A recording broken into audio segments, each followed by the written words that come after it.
just went through how people in Israel are starting to feel about Benjamin Netanyahu, because we know that even since the beginning of the year, there were protests on the streets, and that was to do with judicial reform. But obviously, we're looking at a totally different situation now. What really, can I just gather first of all, before we sort of dig deeper, what's your initial response to what happened on Saturday? The fact that we've got innocent people on both sides now dead.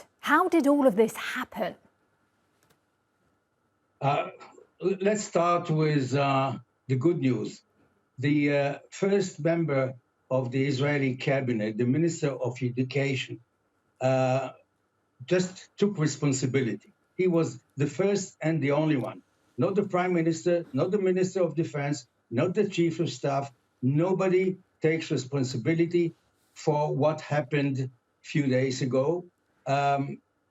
Actually, yes, the Israeli left and the Israeli pilots who warned that they will not serve, and now they are those who are in the field, they were the traitors. The people that you just mentioned, this judicial reform or revolution, in Netanyahu's surrounding, you can hear in the media, in the political circles around him, that it's their responsibility.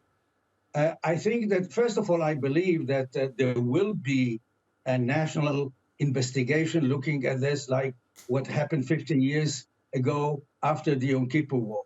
And the question is whether they will stop with the Israeli IDF, the army, the intelligence. Of course, it was a blunder, or they will look deeper into the political echelons, starting from Netanyahu and going down to the members of the Likud. And I think that you don't have to go very far.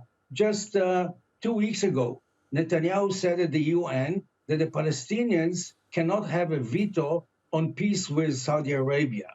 And this is the whole concept. It's his belief that the Hamas are better partners than the Palestinian Authority or the PLO, because with them, you don't have to negotiate territories. So it's no wonder that the Israelis lost trust in the prime minister, who spent a week while this was happening, and while Israel got clear messages from Egypt through the United States that it's not going to be another round of violence and escalation. This is going to be something else, and maybe even a multi-front war. I just saw a video clip of the chairman of the opposition, Yair Lapid, that 17 days ago, he came back from the visit in the United States. And actually, he predicted what's going to happen. The other thing is, of course, what kind of cabinet was there before, and it took Netanyahu 5 days to ask Benny Gantz, former chief of staff, and Gadi Eisenkot. He had a bunch of pyromans, and he let Avigdor, Itamar Ben-Gvir, and Smotrich, who don't believe that there is such a thing as a Palestinian people. He put them around him to be his close advisors in the inner cabinet. But can I just ask, though, because we're covering the fact that Antony Blinken is in Tel Aviv today, and the fact that he has stood up for Israel and made it very clear that he is firmly with the country when it comes to this situation.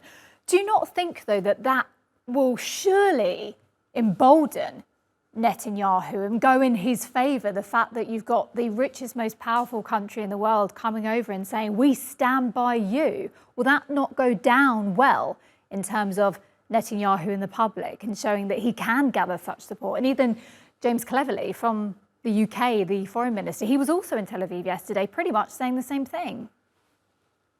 Yeah, but the Israeli people are smarter than this.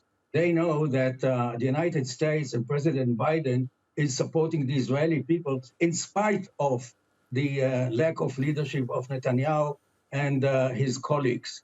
They support me, not him. They supported the people who were demonstrating against the government. And just before it all happened, Netanyahu accused President Biden of undermining his government in collaboration with the Israeli opposition and the Israeli pilots. It just happened a few weeks ago. And sometimes our memory in Israel, the collective memory, is too short to remember things, but this is too traumatic to forget. Okay. Akiva, thank you so very much indeed. We really appreciate your expertise on the topic. Talking to us live from Tel Aviv, a political